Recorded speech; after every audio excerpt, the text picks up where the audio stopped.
Hola, sean bienvenidos a la segunda parte del iceberg de la Primera Guerra Mundial. En la primera parte terminamos el segundo nivel del iceberg, en esta continuaremos hasta el final. Si no has visto la primera parte te dejaré el link directo en la descripción. Muy bien, empecemos con la continuidad del iceberg.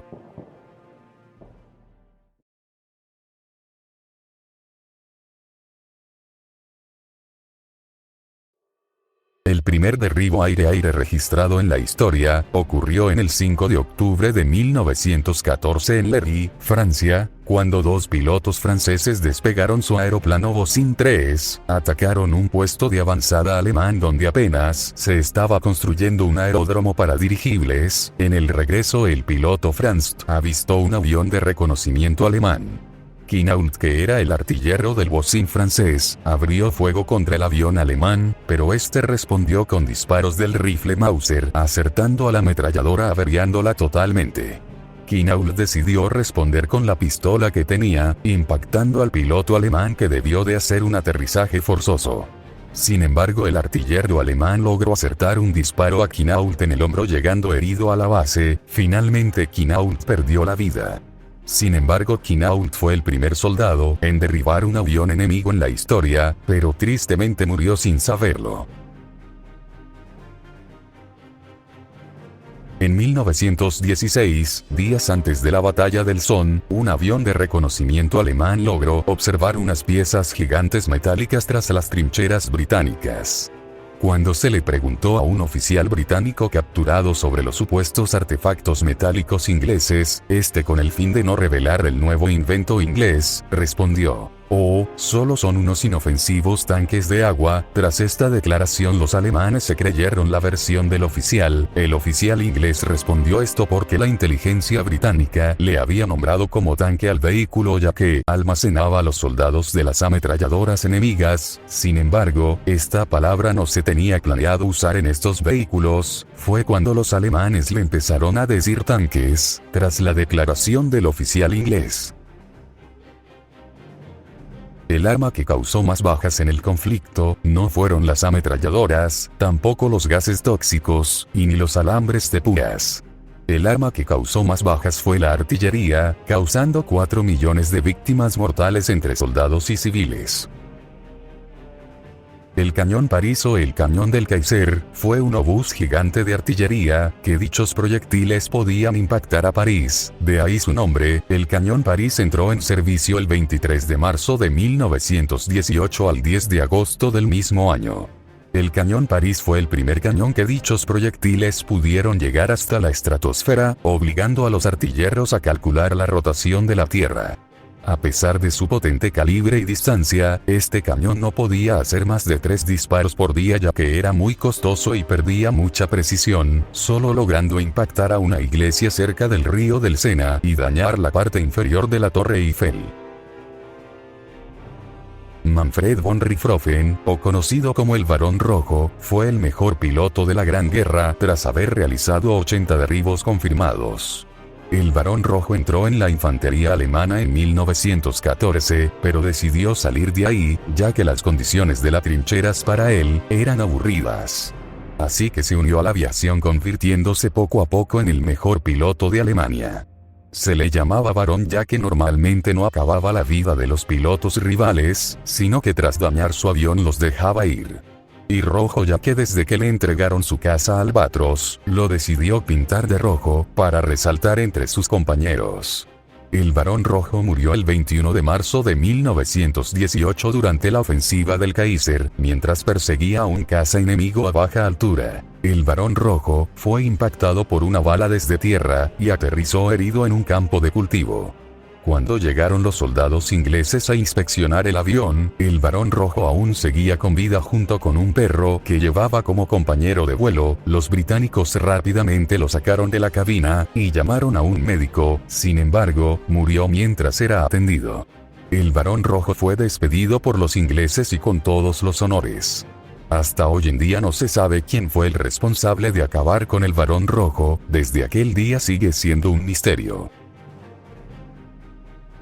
Después de que los aliados vencieron a los alemanes en la primera batalla del Marne, la guerra se estancó, y ambos bandos empezaron a cavar trincheras para refugiarse de la artillería, pero también estas mismas eran orígenes de enfermedades como el pie de trinchera, pulgas infecciosas pertenecientes a las ratas y problemas mentales. Estaban protegidas por alambre de púas y ametralladoras, y en algunos casos llevaban búnkeres de concreto que tenían la vista hacia tierra de nadie. En 1915 el Kaiser Guillermo II aprobó una operación en que consistía en realizar bombardeos sobre Gran Bretaña. Para esto se usarían los dirigibles, que podían estar en el aire durante varios días gracias al hidrógeno. En la madrugada de febrero de 1915 los alemanes atacaron Great Yarmouth y Norfolk, al sur de Gran Bretaña, causando 2 bajas civiles. 2 meses después Heinrich Matty llegó a Londres a las 11 de la noche, y soltó bombas incendiarias acabando con la vida de 12 niños y 3 ancianos y se perdieron varios autobuses. El 17 de septiembre de 1915, 16 dirigibles atacaron a Londres. En esa noche 2 policías y más de 80 civiles perdieron la vida. En 1916 los alemanes dejaron de atacar Londres con dirigibles puesto que ya los ingleses buscaron la manera de derrotarlos. Pero en noviembre de 1917 los alemanes regresaron a bombardear Londres, pero ahora con los bombarderos Gotha. Hasta el final de la guerra, en total más de 2000 civiles perdieron la vida debido a los ataques aéreos alemanes orquestados por Peter Strasser, a quien se le atribuye la primera operación aérea estratégica de la historia. La Kaiserlache o la Batalla del Kaiser fue la última ofensiva alemán de la guerra. En ella se pretendía llegar a París antes de que los estadounidenses llegaran a Europa. Sin embargo fueron derrotados en la segunda batalla del Marne, y tras no haber otra alternativa, se rindieron el 11 de noviembre de 1918 a las 11 de la mañana. La batalla del Kaiser se caracterizó por ser una gran ofensiva de Alemania, retomando los territorios que a los aliados les costó años en tomar. Alemania los recuperó en cuestión de días. En esta batalla se utilizaron las tropas de asalto, y se inventó la guerra relámpago, que será la más usada en la Segunda Guerra Mundial. Adolf era un voluntario austrohúngaro en las filas alemanas durante la guerra. En 1915 cerca de Ypres, mientras platicaba con sus compañeros de trinchera, Adolf se retiró a ir al baño. Cuando caminó pocos metros, un mortero acabó con sus compañeros. En ese mismo día durante la tarde, cuando estaba enterrando a sus camaradas fallecidos, se le acercó un perro. Era un Jack Russell Terrier color blanco, que tenía un collar con los colores de Reino Unido. Adolf lo adoptó como su nuevo amigo, nombrándolo Fusen, que significa pequeño zorro. Sin embargo su amistad solo duró un año y el perro se fue, mientras Adolf compraba boletos de tren.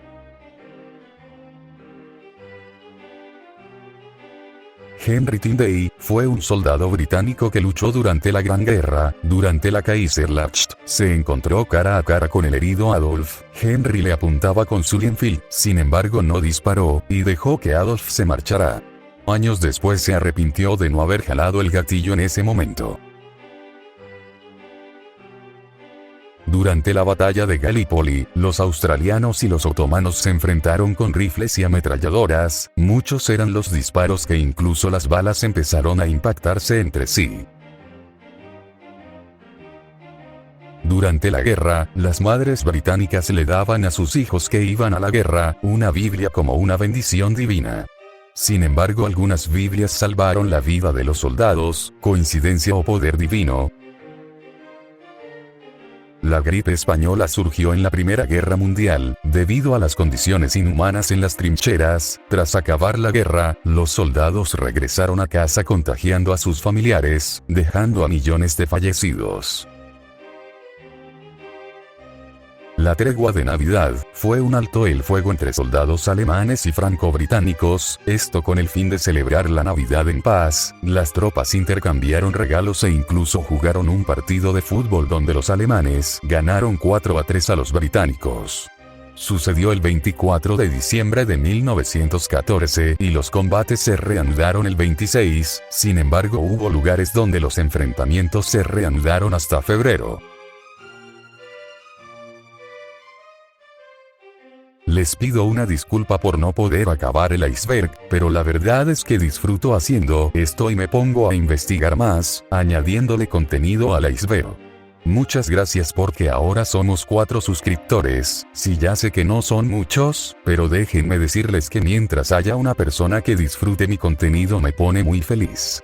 Muchas gracias a los que se quedaron hasta el final, esperen al próximo y última parte del iceberg. Aprovecho para felicitar a todas las madres de las personas que están viendo mi video, un abrazo y que se la pasen bien en su día, nos vemos.